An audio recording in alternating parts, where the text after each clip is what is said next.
Bonsoir et bienvenue à tous, ravis de vous retrouver pour cette nouvelle édition. Dans l'actualité de ce dimanche 9 mars, réflexion, projection, négociation. Au Salon de l'Habitat, les jeunes couples cherchent la bonne opportunité. Mais si le rêve d'accéder à la propriété reste bien ancré, les obstacles sont encore trop nombreux.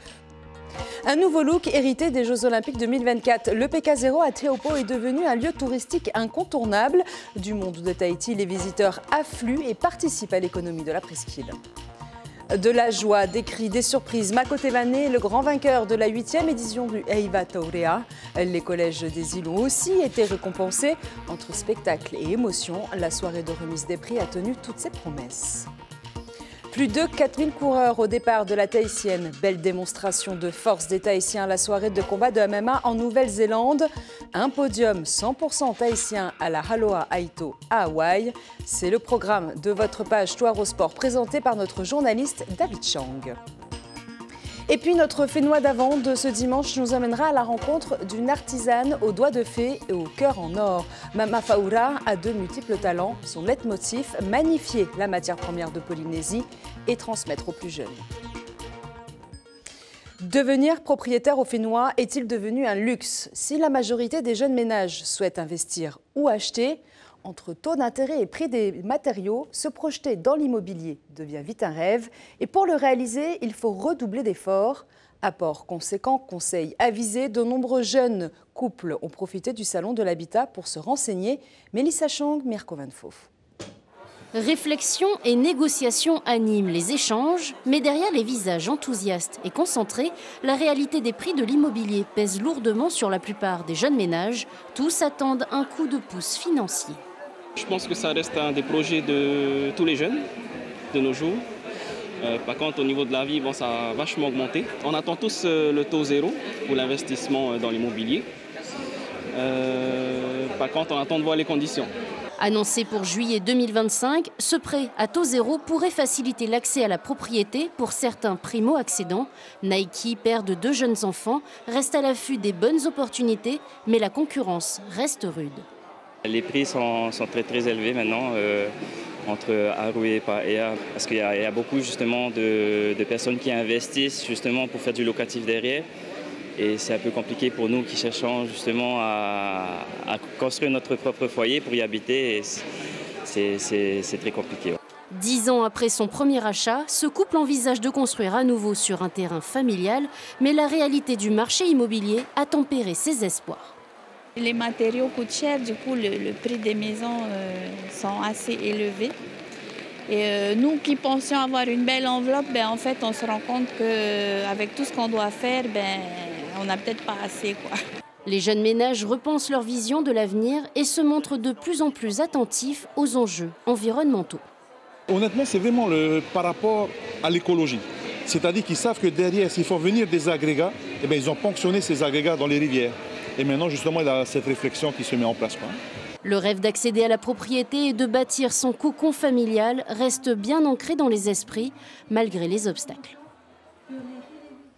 Une passerelle et une marina neuve, une stèle en bronze pour rendre hommage à la première surfeuse du spot. Le nouveau look du PK0 après les JO 2024 ne laisse pas de marbre. Le lieu est même devenu un incontournable détour touristique. Qu'ils soient résidents ou d'ailleurs, les visiteurs sont nombreux. Chiquita Teiva et Nicolas Suir. On ne reste pas de marbre devant l'effigie de Vehiatu et Matei, immortalisée par Evra Chossoa. L'œuvre intégrée à l'aménagement du PK0 attire même les Polynésiens, comme cette famille venue de Mahina. Un week-end avec la famille. Comme c'est la première fois que je viens ici, après le marché qu'on a fait après le JO. Et qu'est-ce que tu penses des infrastructures? C'est bien surtout pour Teahupo'o. De nouveaux prestataires comme les taxi-boats en ont profité pour se mettre sur le marché. Si le temps n'était pas propice pour se rendre à la passe de Havre, ce ne sont pas les visiteurs qui manquent. Quand il y a des paquebots qui arrivent ici sur Papeete, oui, on reçoit beaucoup de gens qui viennent de Papeete justement pour venir faire un tour ici, et parce qu'ils ont entendu parler des JO et tout ça. La concurrence est rude, comme on dit. Les JO ont également permis aux habitants de la petite Tahiti de s'ouvrir un peu plus. Il faut pour cela traverser la passerelle de Fauoro et poursuivre la visite vers la pointe de Wharemahora pour tomber sur Mareva. Il y en a qui viennent du Danemark, du Norvège, d'Italie, d'Espagne, des endroits vraiment que Je ne croirais jamais qu'il y a ce genre de visiteurs ici. Hein. Les seuls visiteurs qu'on avait peut-être régulièrement, c'était les surfeurs ou les femmes de surfeurs ou les amis de surfeurs qui viennent visiter Teahupo'o. Mais là, depuis les JO, il y a quand même des visiteurs différents. La preuve que les JO ont bien participé au rayonnement des lieux. Il y a eu les JO, mais je pense que même s'il n'y avait pas eu les JO, on lui aurait quand même montré le coin parce que c'est magnifique. Malheureusement, aujourd'hui, on ne l'aura pas, mais le plaisir de découvrir aussi le sud de Tahiti et l'île qui était avant de Papeete, quoi. Que l'on vienne pour la vague mythique ou pour découvrir l'authenticité du Tahiti d'avant ou encore pour tout simplement visiter la pointe Riri, Teahupo'o vaudra toujours le détour. Et de 2 pour Mako Tevane. 3 ans après leur premier prix, le collège de Taunoa réitère. Il est le grand vainqueur de la 8e édition du Heiwa Taurea. Sur les 10 établissements en lice cette année, 6 sont des îles et 2 repartent avec un prix. Le 2e pour Rikitea et le 3e pour le collège d'Afleitu à Moorea. 18 prix au total ont été décernés lors d'une soirée qui a tenu toutes ses promesses. Ismaël Tayata, Mélissa Chang. Des ciseaux aussi aiguisés que ceux d'un danseur professionnel, Teika Napatau impressionne. Sa performance en solo lui vaut le titre de meilleur danseur du Heiwa Taurea, aidant pour le collège Mako Tevane. Ils étaient les derniers à passer sur scène, mais au final, les premiers à passer la ligne d'arrivée. Les membres du jury ont été conquis par l'ensemble de leur spectacle, plus encore par la chorégraphie de leur Aparima Amui. À l'annonce des résultats, c'est l'euphorie. De la joie, je suis très content de mes enfants. Ça, c'est de la préparation et le travail est là. Le résultat, il est là. Mako Tevane. Le film revient à Rikitea. C'est la surprise de ce Heiwa Taurea. Meilleur dossier pédagogique, meilleur chef de groupe, mais surtout meilleur costume pour le collège Saint-Raphaël de Rikitea. Les enfants ont du talent et c'était aussi la manière de leur prouver que tout était possible et que malgré l'éloignement, malgré le fait qu'on soit loin, qu'on soit, que le trajet soit difficile, onéreux, et leur prouver aussi que tout est possible. Il s'en est fallu de peu pour que son dossier pédagogique remporte la meilleure note. Un travail de mémoire sur le fait nucléaire. Une introspection sur ce que les 193 essais nucléaires effectués ont eu comme répercussion. Sa prestation instrumentale aussi a beaucoup plu. Le collège de Afareaitu termine à la 3e place de ce Heiwa Taurea. Un événement qui se veut avant tout fédérateur. Cette année, 18 prix ont été décernés aux participants. L'association Heiwa Taurea encourage les jeunes à aimer leur culture afin qu'elle continue à vivre en eux. 115 jours à la rame seul pour relier le Pérou à la terre des hommes. Le Suisse Louis Margot a posé le pied aujourd'hui à Hivaoa après un périple de 4 mois. Escorté par des rameurs et accueilli au son des pahous, des poux et chants marquisiens, ce champion du monde d'aviron a quitté son pays pour un tour du monde à vélo et à la rame. Après l'escale marquisienne, il reprendra le large vers l'Asie. Il se confie au micro de Théama Kamia. C'était une expérience incroyable, difficile. Mais l'océan c'est devenu mon nouvel ami, on va dire. J'ai vécu 4 mois avec lui et mon bateau. J'avais 2 amis, l'océan et mon bateau. Donc là, ça fait vraiment bizarre d'être sur Terre. Et de revenir et de voir des gens. En fait, j'ai vu 4 mois, j'ai vu personne. Donc, et là, d'un seul coup je parlais avec moi dans ma tête, seul. J'ai un peu la peine à y croire. Même hier, je voyais pas encore l'île, j'étais pas très loin. Je me dis, mais est-ce que l'île est là? Est-ce qu'il y a une île? Parce qu'on voit sur la carte, mais il n'y a rien. Et puis au dernier moment, j'ai vu l'île et puis c'était magique. C'est une île magnifique. Et restons dans le sport tout de suite avec votre page Toir au sport avec David Chang.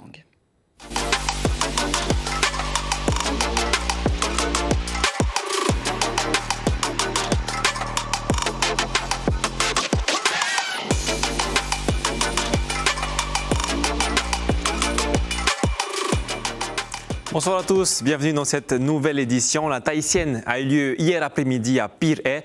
Plus de 4000 femmes se sont inscrites pour cette course de 3 km qui se faisait dans le cadre de la Journée internationale des droits de la femme. Raihei Nadjarian, Dylan Fels.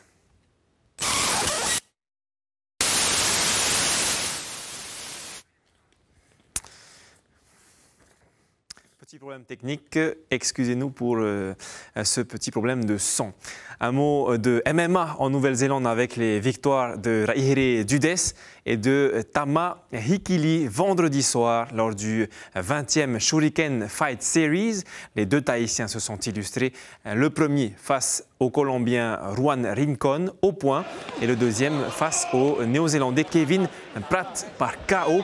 On note aussi la participation d'un troisième Tahitien, Arihei Le Hartel, qui s'est lui incliné face à Jack O'Connor. Cette semaine, il y a eu aussi du Va'a à Hawaï, de la force athlétique avec le championnat de Polynésie ainsi que du foil. C'est parti.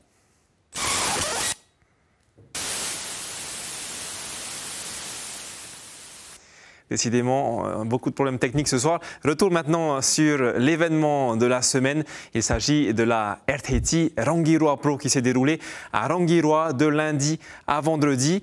On vous fait le résumé de la compétition avec Arihoe. Yorana David, c'est ici sur la vague de Avaturu que s'est déroulée la RTT Rangiroa Pro 2025.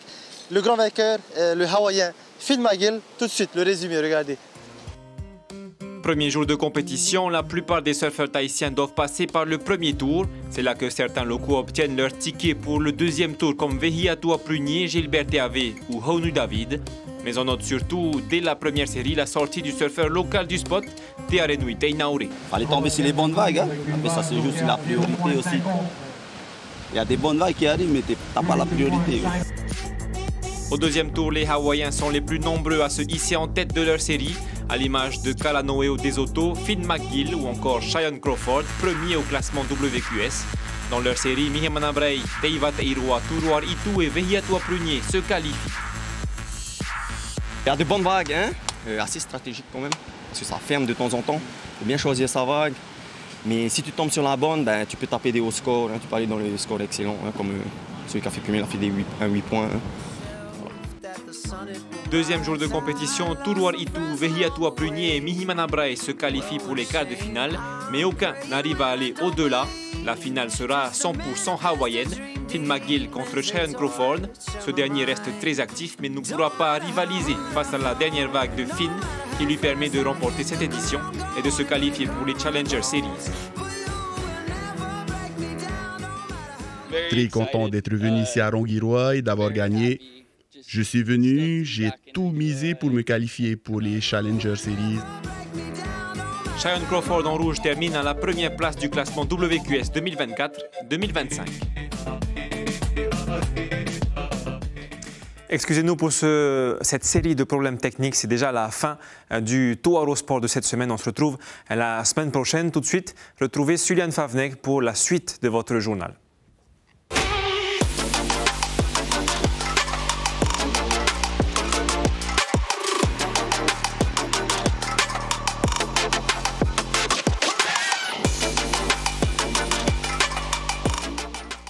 Merci David Chang. Et on poursuit cette édition en prenant le large vers la Nouvelle-Zélande avec le Festival Pacifica au cœur de la réserve de Western Springs.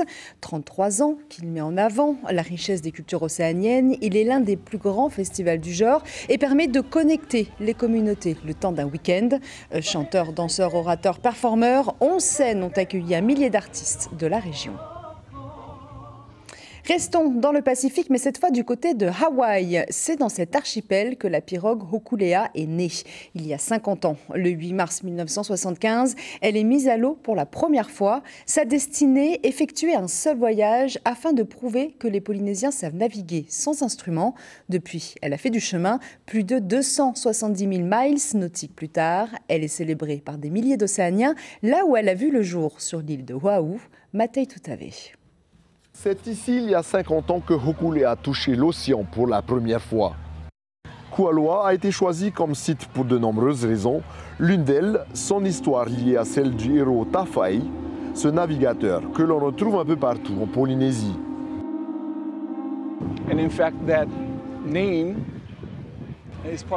Son nom résonne dans diverses traditions polynésiennes.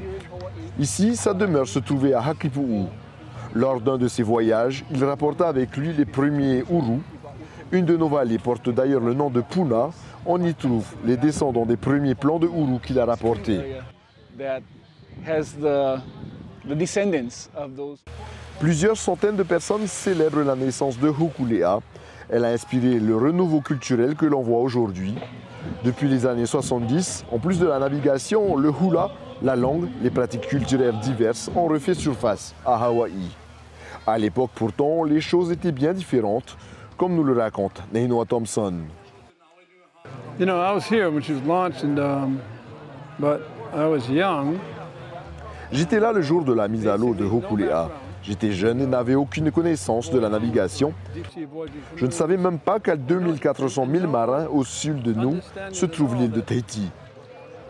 2,400 miles in this direction is an island called Tahiti. The day it's launched is very different. Les choses étaient bien différentes de ce que nous avons aujourd'hui. La culture s'est développée fortement et nous n'allons pas régresser. Jamais. Parce que le changement se fait par l'éducation. Cette vague a touché plusieurs îles, Tahiti, les îles Cook, Samoa, Aotearoa et bien d'autres encore. Les Maoris sont venus d'ailleurs nombreux pour rendre hommage à Hokulea et ses leaders qui ont permis le renouveau de la navigation chez eux.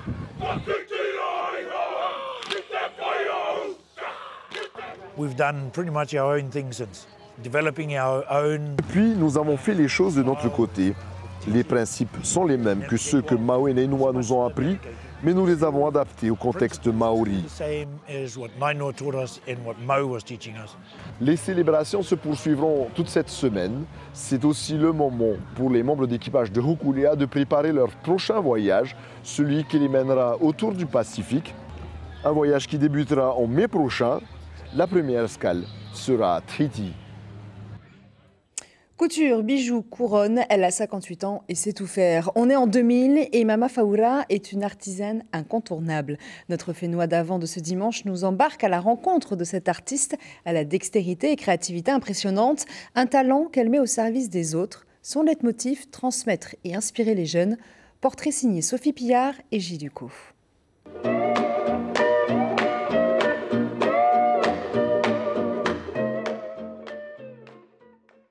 C'est ici, au premier étage du marché, qu'on trouve Mama Faoura. Collier, parure, couture, elle aime toucher à tout et créer selon son inspiration. De la culture des orchidées, elle est passée à l'artisanat il y a une quinzaine d'années, moins par vocation d'ailleurs que par nécessité matérielle. Les temps étaient durs. C'est pour aider mes filles que je me suis lancée vraiment à faire ça. Il y a 5 ans, Faoura fonde son association. Elle crée des bijoux, propose les sculptures d'autres artisans. Ces couronnes de coquillages sont une commande pour le film de Thierry Lhermitte qui doit bientôt se tourner sur le Fénois. L'artisanat remplit la vie de Mama Faoura. Elle est fière d'avoir reçu la Légion d'honneur pour ce travail. Remplit la vie de Mama Faoura. Elle est fière d'avoir reçu la Légion d'honneur pour ce travail. Mes filles, je crois ici chez nous, peut-être ailleurs, on l'a déjà fait. Alors je suis très très fière parce que ça fait très longtemps que je veux dire que tout le monde peut faire l'artisanat. Parce qu'il y a toute la matière première chez nous. Il y a le coquillage, il y a le poudre, il y a le caillou, il y a les feuilles de cocotier, il y a le pandanus. C'est la Polynésie. Faoura milite pour le développement de l'artisanat, notamment auprès des jeunes. La Légion d'honneur récompense aussi ce don. Elle sait écouter et soutenir ces garçons et ces filles qui viennent spontanément la trouver. Il faut aussi apprendre à vendre, il ne suffit pas de fabriquer seulement. Il faut vendre, et vendre un bon produit pour faire du beau. Là c'est dur, parce que c'est fait, défait, refait. Tu es très attachée à Faoura ? Beaucoup. On ne se connaissait pas beaucoup au début et j'étais déjà attaché au bout d'un mois. Alors, je ne peux pas dire autrement. Pourquoi ? Qu'est-ce qu'elle a en plus ? Je crois que c'est la maman de tout le monde. À 58 ans, Mama Faoura ne compte pas en rester là. Elle pétille de nouveaux projets auxquels elle associe toujours d'autres artisans. En ligne de mire, le prochain Heiva des artisans, elle encourage actuellement les Marquisiens à fabriquer des parures à partir des graines de leurs îles. C'est une femme de caractère qui s'en est allée. Mère de Taha de 2014 à 2020, Céline Tematarou est décédée dans la nuit du 9 mars à l'âge de 66 ans. Mère de 2 enfants et grand-mère de 6 petits-enfants, elle a aussi longtemps été transporteur scolaire et œuvré toute sa vie pour son île. Après une cérémonie religieuse en son honneur, elle a été inhumée sur le terrain de son fils à Hipou. C'est la fin de cette édition. L'information principale de ce dimanche 9 mars. Après 2022, le collège Makotevane remporte de nouveau le Heiva Taurea. Il est le grand vainqueur de cette 8e édition. Sur les 10 établissements en lice cette année, 6 sont des îles et 2 repartent avec un prix. Le 2e pour Iquitea, le 3e Pomo Orea. 18 prix au total ont été décernés. Et demain, Tahiti Info fait sa une sur la difficile réforme de la prime majoritaire. Sur notre antenne radio, demain matin, Corinne Tehitia recevra comme invité café Christophe Basson, expert antidopage auprès des délégations régionales académiques à la jeunesse, à l'engagement et au sport. Il viendra parler de l'opération Starter antidopage organisée par le pays jusqu'au 13 mars. Votre programme sur la première, une comédie criminelle de Romain Gavras, Le Monde est à toi, suivi de documentaire oscarisé en 2023, Navalny, du nom du chef de l'opposition russe empoisonné. On se quitte avec les plus belles images de sport de la semaine. Demain, vous retrouverez Marouki Duri aux commandes de votre journal. Excellente soirée à tous.